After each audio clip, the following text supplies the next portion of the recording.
Hello.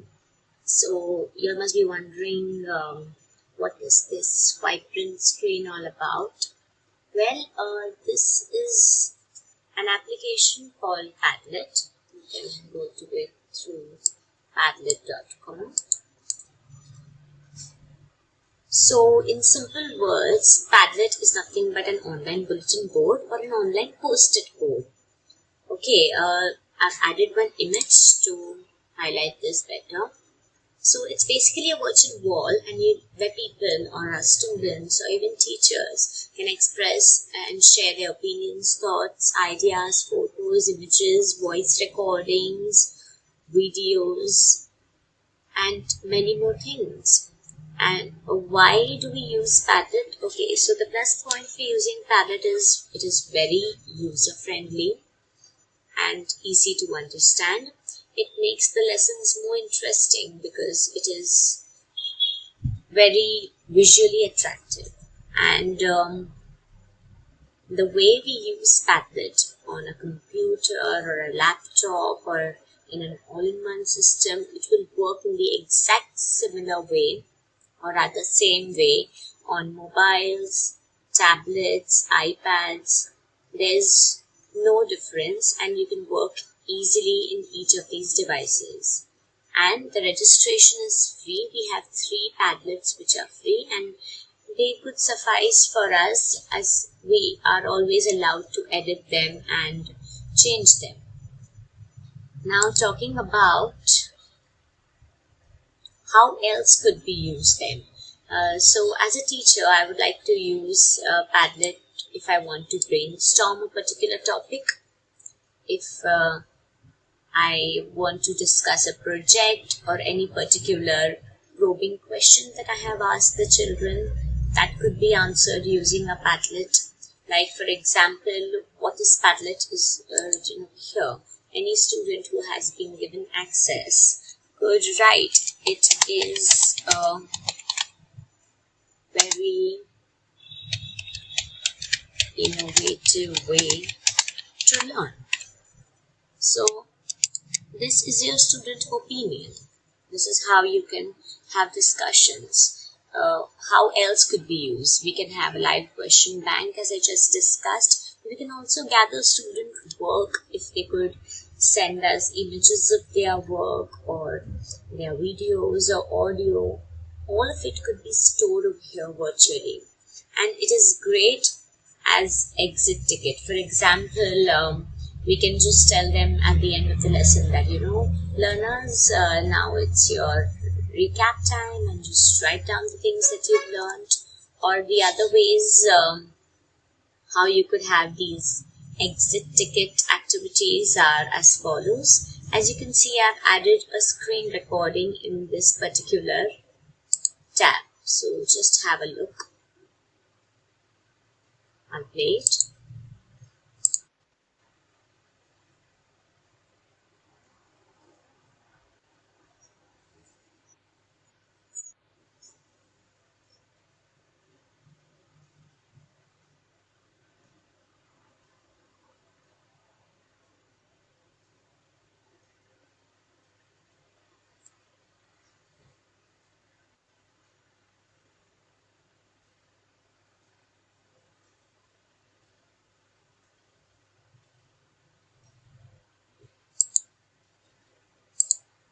Okay, so this is how you can also record your screen and add it to your particular question.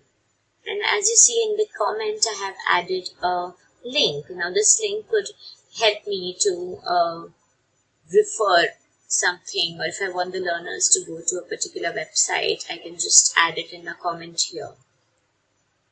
One more interesting activity that the learners could do would be an icebreaker activity when they just start. This is just an example that I tried. So it's about 2 truths and 1 lie. So that the learners post a selfie and add 2 truths and 1 lie about themselves. It's up to the other students to find out which one is a lie. But again here, I'm not sure if we could use it with the secondary, but with primary I think we could try because they would really enjoy it and it'll be quite an innocent thing for them. I'm sure they won't be lying a lot. So one example is over here. I love eating healthy food. Cooking is a stress buster. I've never colored my hair. So now, obviously people can guess. If they want, they can comment over here. And if you feel that, many children could comment things which you wouldn't like, there's always a filter option which is there in the settings, which I would be showing you all later. So this was just an example of an activity. Apart from this, we can also have something like this. Now, how to raise happy kids. This is a particular web page that I have linked. Now, how did I link this web page? It is very easy. I opened the web page and all I did was I clicked on this Google extension, that is Padlet Mini. And the moment I do this, it gets added to my Padlet. So my Padlet was my name, and you can see it's added. It was already there once, it's added the second time. Now, what is this extension? Let me just take you through that.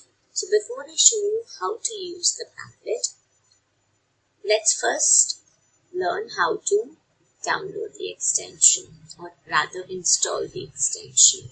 So you go to the Chrome web store, and then over there you need to type Padlet Mini, which is offered by Padlet.com, and then you will add it to your Chrome.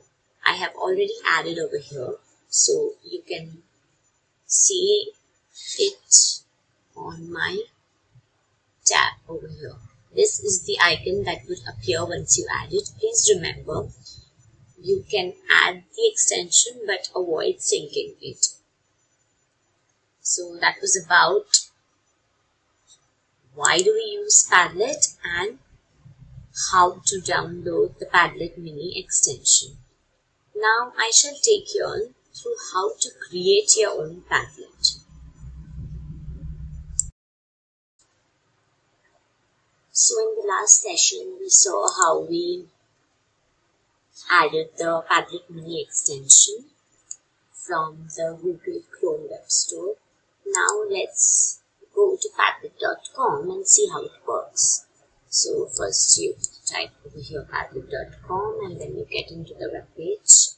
Then you click on login or sign up if it's for the first time. So like if you click on sign up, you can sign in with your Google account, either with Microsoft or with Apple or your normal email ID, so on and so forth.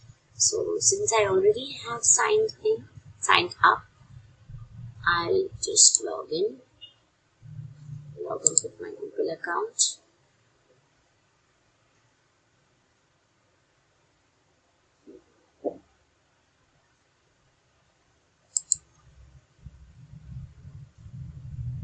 Click on your ID which you used, and here it is. So this is the page that appears when you log into your Padlet account. As you can see, I already have created 2 Padlets. Now, there are various things that you can do.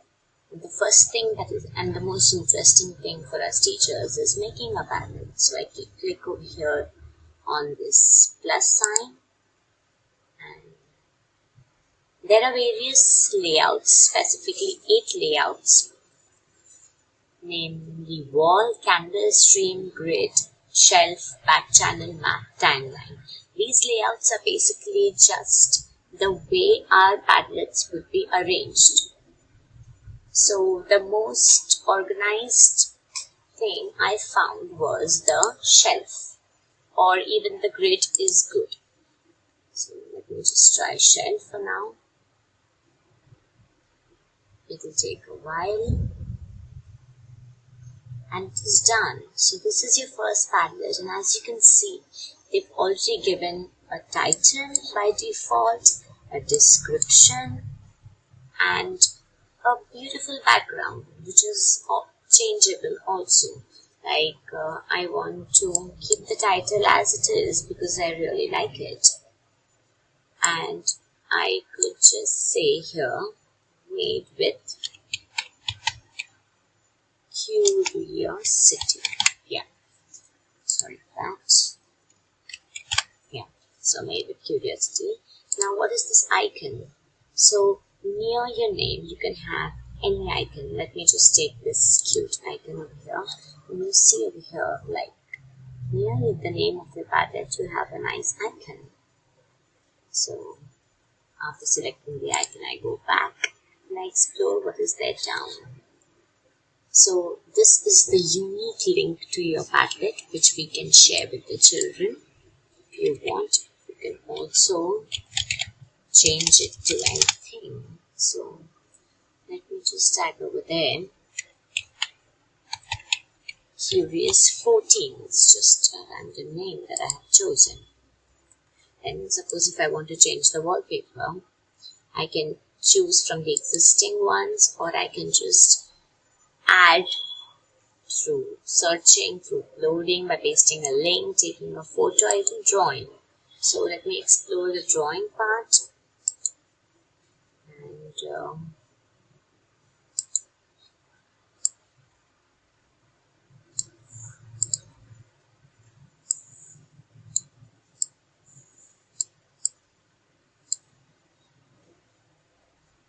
yeah, so white or black. So this is what you can do as innovative as you want to get. So as you see, I've created my own drawing. Now if you want to use the existing ones, you can just take one of these. This is something which we all can relate to. Yeah. So after the wallpaper is done, you can also have the color scheme, either it's white or black. Then there are various fonts over here. And attribution is about displaying the name of the person when the person is posting. So like, let me keep it on so that when I post, my name does appear over there. Then there are these various other settings, and this one is important because it allows the users or viewers to comment on the post. It's on completely your choice whether you want to keep it on or off, or whether you want any kind of reactions, like how we have these likes and various other reactions on Facebook. Similarly, we have these reactions over here.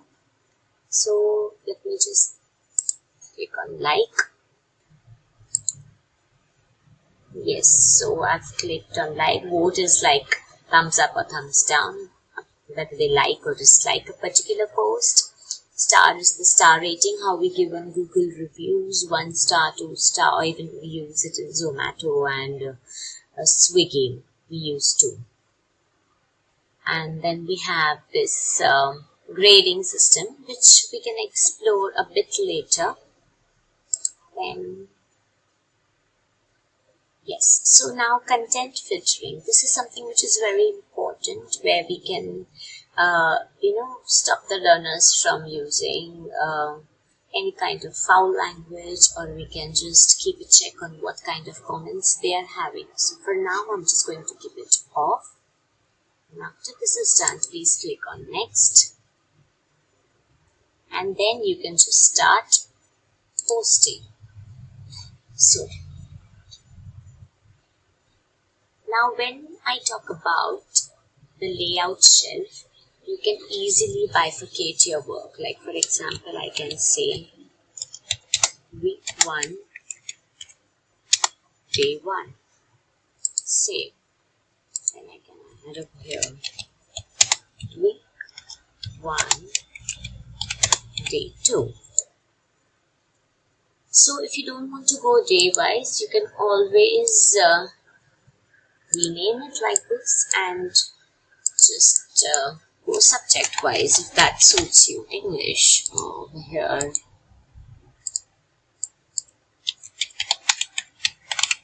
math. So don't forget to save.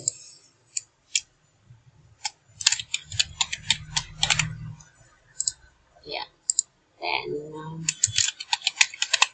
science, so on and so forth. So you can have subject-wise codes also like this. So under English, now I can put any assignment, like for example, read the article mentioned in the link. So you can insert a link using the second option over here, and if you want to just take a photo, you can use this and the webcam. If you want to search or Google anything, you can just mention over here. If I want to search a web page, then I could just write if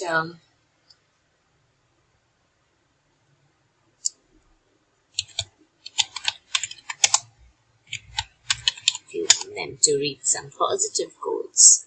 So yes, you could just select any of this, and then that could get inserted here.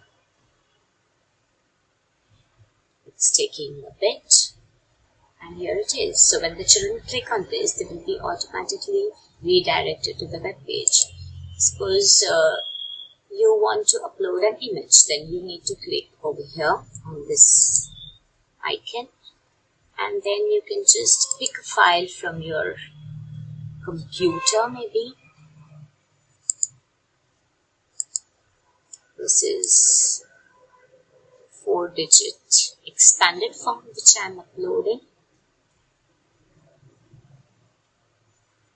and refer the image from 5 numbers having 4 digits, and write there expanded form. So it gets really easy when you have something like this. Similarly for science, we could add a YouTube video, or maybe just if you click on more over here, you can see you can upload from your computer any particular link URL. You can upload anything from Google directly. You can take a snap from your camera. You can capture a video from your camera too. You can record your own voice. Like, let me just try it right now. I'll click on record your voice. I click on start. Hello, this is about science, and science is all about curiosity, as we know. So get ready to ask as many questions as you can in this particular post. So once I'm done recording, I click on stop and play back and save. Then I can check it also. I can hear my own voice, how I've recorded. And then I can enter a title. Curiosity Day, maybe. Just save it. So this audio file gets saved under your subject. So you see, the learners can listen to the instruction rather than just reading it out. Since we've looked at various ways where we can initiate discussions, give assignments, probe questions, and make any announcements and create our own bulletin board, let's look at the other important things in Padlet. This is the settings or modify button, where you can change various things like your title, the description, the icon. You can also change your address link. Then you can change your wallpaper, the color scheme, the fonts. Then this attribution for displaying the author name above. As you can see, I have Seema Darji above my post. So you can disable this and the name would go away. So I'm keeping it enabled.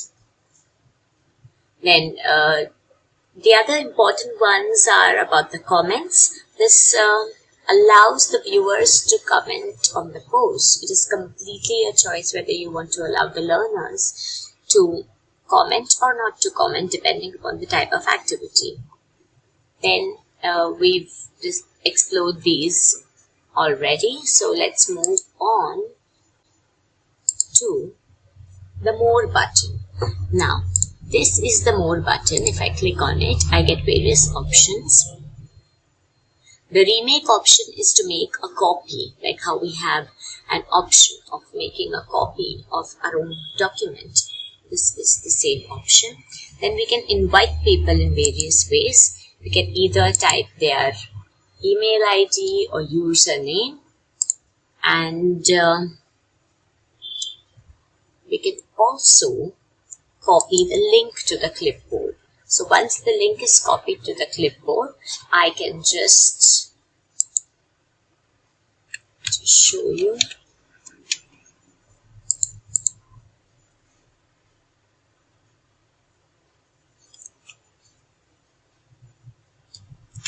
This is the link that would be copied, and you can share it with your learners or co-teachers.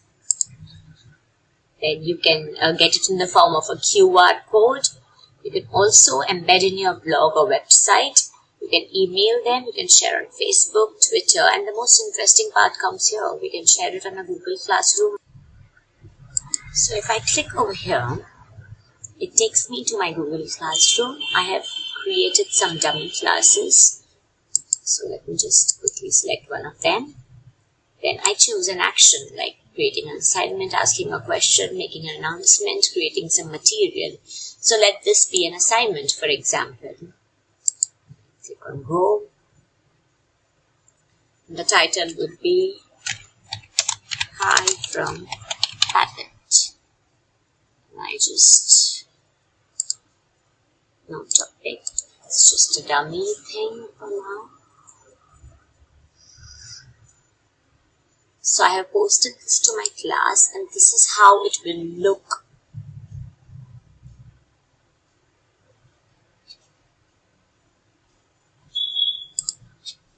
So, hi from Padlet, the instructions, and this is my Padlet link. So, coming back to the Padlet, so this is how we can share it with our learners. And these are various ways in which we can save them for our reference as well. The various ways in which we can save our Padlet is save as an image, save as PDF, or save as Excel spreadsheet. These help us to maintain our records of the student work for various purposes, like for formative assessments or for portfolios, etc. So I think these three options, image, PDF and spreadsheet, are quite useful for us teachers. Then the other things in this More tab are modify, which we looked earlier, is present in this More tab too. Then we have changing the format. If you want to change from a shelf to a wall, you can just click over here, and this is how you can change. So a wall becomes more everything, where you can change these, and they come in a random form. But if you want a more systematic way, the shelf option is a good one. You can also clear your posts and reuse them, and if you want, you can use this delete button. So this was from my end for the Padlet application. If you do have any queries, please get back to me and keep exploring. Thank you.